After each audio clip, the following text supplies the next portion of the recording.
नमस्कार, केबी न्यूज देख रहे हैं आप। केबी न्यूज खबर आपकी में आपका स्वागत है। उत्तराखंड में जैसे जैसे मौसम ठंडा हो रहा है, राजनीति का जो पारा है वो चढ़ता ही जा रहा है। दिलीप रावत जो 3 बार के लैंसडाउन के विधायक है, उन्होंने जब से हरीश सिंह रावत को छुछुंदर बोला तो फिर हरीश सिंह रावत ने जो उन पर गंभीर आरोप लगाए हैं, पूरे आपराधिक आरोप लगाए हैं, तो राजनीति का पारा गर्म है। लैंसडाउन विधानसभा का गणित भी उलझा हुआ है। चलिए फिर आज आपको बताते हैं वार पलटवार में क्या कहा दिलीप रावत ने ऐसा कि आग बबूला हो गए हरीश सिंह रावत, और क्या क्या बोल गए वो भी दिखाएंगे। और इस बात की भी हम समीक्षा करेंगे कि दिलीप रावत को क्या जरूरत पड़ गई हरीश सिंह रावत के खिलाफ बयान देने की, जबकि पूरे उत्तराखंड में बीजेपी के गिने चुने लोग ही हरीश सिंह रावत के खिलाफ कुछ बोल रहे हैं। हरीश सिंह रावत इस समय फायर है, पूरी बीजेपी की कुंडली अपने पास रखने का दावा कर रहे हैं। और उन्होंने तो लगे हाथों महेंद्र भट्ट जो राज्यसभा सांसद है, अध्यक्ष हैं बीजेपी के, उनको भी तू तड़ाक करके कह दिया। लेकिन पहले बात करते हैं लैंसडाउन विधानसभा सीट के 3 बार के विधायक दिलीप रावत ने ऐसा क्या कह दिया कि आग बबूला हो गए हरीश सिंह रावत। चलिए फिर पहले दिलीप रावत का बयान देखते हैं। और आप ये समझ लें कि उनके पास राजनीतिक मुद्दे नहीं है, राजनीतिक बातें नहीं है। आपको लग रहा है कहीं से कि वो राजनीतिक व्यक्ति हैं?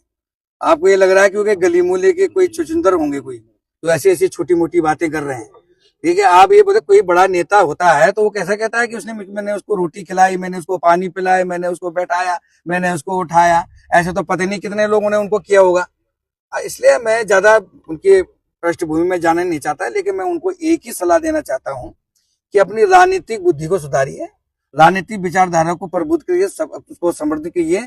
और क्योंकि एक राजनीतिक विचारधारा उनकी आज तक रही नहीं है, इसलिए मैं कह रहा हूँ कि अगर राजनीति है तो राजनीतिक व्यक्ति है तो राजनीतिक बातें करें, और किसी के ऊपर कीचड़ उछालने से पहले अपने देख लें कि वो कितने कीचड़ से सने हुए हैं। तो मैं समझता हूँ कि उनको जो डिप्रेशन में उससे बाहर निकले, और जो आज वो अपना नंबर बनाना चाह रहे हैं कांग्रेस में और गोदियाल जी को पीछा करना चाह रहे हैं, उस प्रयास में वो बीजेपी को न लपेटे। तो दरअसल दिलीप रावत 3 दिन के सिद्धवली महोत्सव को समाप्त करने के बाद रिलैक्स नजर आ रहे थे, क्योंकि योगी आदित्यनाथ भी उनके साथ मौजूद थे। लेकिन ये बात कुछ ही देर के लिए उनके पक्ष में गई, और जैसे ही उन्होंने हरीश सिंह रावत को छुछुंदर बोला तो फिर आप देखिए, छुछुंदर बोलने के बाद हरीश सिंह रावत का पलटवार। और हरीश सिंह रावत ने तो उनके खिलाफ ऐसी बात बोल दी है कि लैंसडाउन में उन्होंने एक किस्म से फील्डिंग लगा दी है। और जिस तरह की बयानबाजी हुई और जिस तरह से हरीश सिंह रावत ने कहा, पहले हरीश सिंह रावत का भी आप जवाब सुनिए। जवाब भी बहुत ही ज्यादा मतलब कह सकते हैं आपकी खतरनाक है। मेरा घर था वहां, लहसुन नहीं था ना। ये जयखाल से ब्लॉक प्रमुख था उस समय 2002 में। इसकी मां जिला पंचायत की उपाध्यक्ष थी, इसके पिताजी विधायक थे। मेरा घर श्रीनगर, कांग्रेस से गया मैं वहां, और मान्य भारत देखो बहुत सजा में बहुत इज्जत करता हूँ भारत। बेटे से क्या कहेंगे? पिता को तो हरा दिया, बेटे से क्या कहेंगे? पिता को हरा दिया, बेटे से क्या कहेंगे? अब उस बेटे से क्या कहूं मैं? अब मैं कुछ नहीं कह रहा हूं। वहां ढोंडियाल के लोगों से पूछो कि वो ठीक है, विधायक बनना कोई अलग चीज है, लेकिन ये उत्तराखंड अपराधियों का प्रदेश थोड़ी है। आप जयखाल ढोंडियाल के लोगों से पूछ लो दिन दहाड़े किसने किसका मर्डर किया था। भोपाल सिंह जी का बेटा, ढोंडियाल में भोपाल सिंह बेटे की हत्या किसने की थी? दिन दहाड़े हत्या हुई थी। आप पटवारी सिस्टम था, पिताजी विधायक थे। अरे ये क्या सिखाएगा? मैं उसका जवाब नहीं देना चाहता हूं, लेकिन मैं आपसे ये कह रहा हूं कि दिलीप की भाभी से पूछ लो, वो दिलीप के बारे में बताएगी। जो अपनी भाभी का नहीं हुआ, अपने भाई का नहीं हुआ, उनके साथ मारपीट करता है, भाभी के साथ बदतमीजी करती है। मुझ पर 10 बार इसकी भाभी आकर रोई है जब मैं कोटद्वार से विधायक था। रास्ता बंद कर दिया अपनी भाभी का, तब मैं जानबूझ के इसके भाभी के घर पे गया। मैं इसका जवाब नहीं दे, मैं इस छुचुंदर कौन है वो तो कोटद्वार के लोग बताएंगे। जोड़ो शोर से मैंने कहा ना कि ये बीजेपी वालों को यही तो लग रहा है। अब धामी बोल नहीं रहा है मेरे खिलाफ।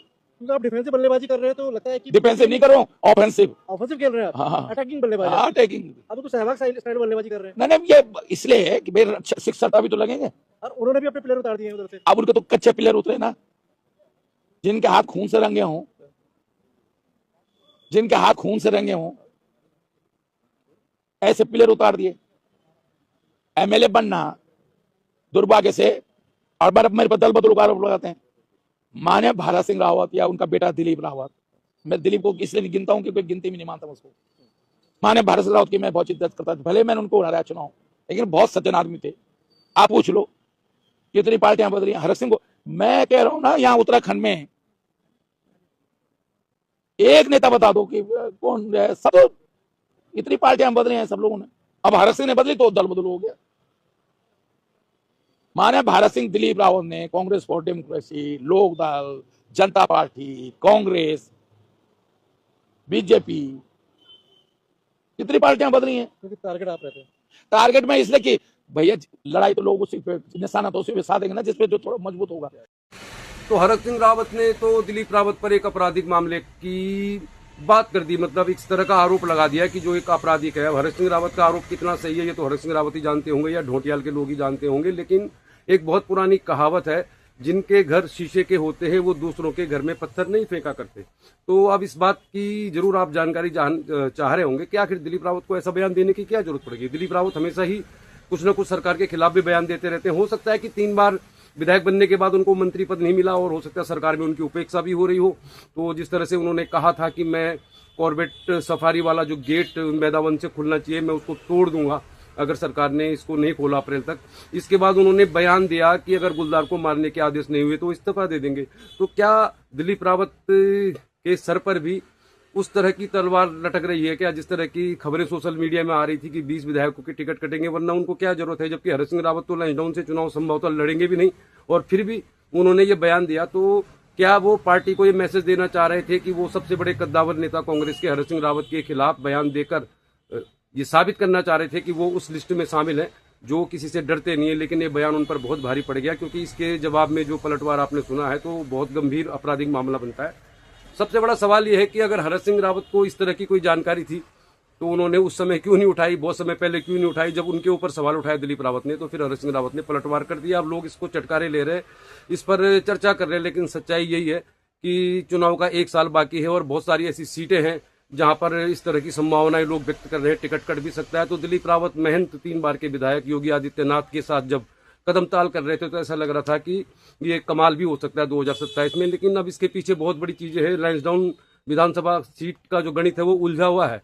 3 बार के विधायक दिलीप रावत जरूर है, लेकिन जिस तरह की घटनाएं हुई हैं, जिस तरह कुलदीप रावत भी एक प्रत्याशी के तौर पर देखे जा रहे हैं उत्तराखंड क्रांति दल के, वो भी आरोप लगा रहे हैं। उन्होंने भी कहा है कि दिलीप रावत को वाकई इस्तीफा दे देना चाहिए, नैतिक आधार पर अच्छे व्यक्ति हैं और हरक सिंह रावत भी उन पर फायर है। तो दरअसल सच्चाई ये है कि हरक सिंह रावत की पुत्र वधू जिन्होंने पिछली बार चुनाव लड़ा था विधायक का कांग्रेस पार्टी से, वो बीजेपी में है। तो यहाँ का गणित उलझा हुआ है। तो क्या बीजेपी अनुकृति गुसाई को भी एक उम्मीदवार बना सकती है लैंसडाउन से, ये भी शायद संभावना हो सकती है, या फिर दिलीप रावत का नाम भी उस लिस्ट में शामिल है क्या जिन 20 विधायकों के टिकट काटे जाने की बात चल रही। तो फिलहाल सियासी पारा गर्म है और हम तो यही कहेंगे, जैसे पहले कहा था, हरक सिंह रावत को छेड़ने में इस समय गुरेज करना चाहिए नेताओं को, क्योंकि उनकी भी अलग ही मुश्किल है। दिलीप रावत के साथ भी ये समस्या है कि न तो उन्हें सरकार तवज्जो दे रही है, उनके क्षेत्र में गुलजार वाला मामला हो गया, एक्सीडेंट भी हो गए, बहुत सारी चीजें, एंटी इनकम्बेंसी भी है। लेकिन हरक सिंह रावत के साथ भी सेम वही समस्या है। हरक सिंह रावत ने ही कांग्रेस की सरकार गिराने की कोशिश की, कांग्रेस के कई नेताओं को बीजेपी में शामिल करा दिया। वो सारे नेता तो मंत्री बन के बैठे हुए मलाई खा रहे, लेकिन हरक सिंह रावत को बीजेपी ने दूध में मक्खी की तरह निकाल दिया। और अब हरक सिंह रावत के पास कुंडली तो है, इस बात से तो कोई इनकार नहीं कर सकता। लेकिन ये जो मामला है अब गर्माता जा रहा है, मतलब सियासत जारी है और ये जारी रहेगी। अभी ये हाल है तो चुनाव में क्या होगा। लेकिन फिलहाल हरक सिंह रावत ने जो बयान दिया है 2.5 मिनट का, तो उस बयान को देखकर ऐसा लग रहा है कि लैंसडाउन में जो भी टिकट लेगा, जो भी चुनाव लड़ेगा, उसके लिए उन्होंने फील्डिंग लगा दी है और इसी काम के लिए उनको चुनाव प्रबंधन समिति का अध्यक्ष बनाया है। चलिए फिर अभी थोड़ी देर के बाद कोटद्वार भाबर के एक वेडिंग पॉइंट में कांग्रेस पार्टी के जो नए जिलाध्यक्ष और महानगर अध्यक्ष है उनकी सभा होने वाली है और थोड़ी देर बाद आपको खबर दिखाएंगे। तो खबर आप देखते रहिए, केवी न्यूज को फॉलो कर लीजिए आप, क्योंकि इसमें अब धीरे धीरे फ्रेंड रिक्वेस्ट स्वीकार करने की सीमा समाप्त हो रही है, 5000 तक जाने वाला है। तो चलिए फिर देखते रहिए खबर, राजनीति, खेल, मनोरंजन एवं सामाजिक सरोकारों की। नमस्कार।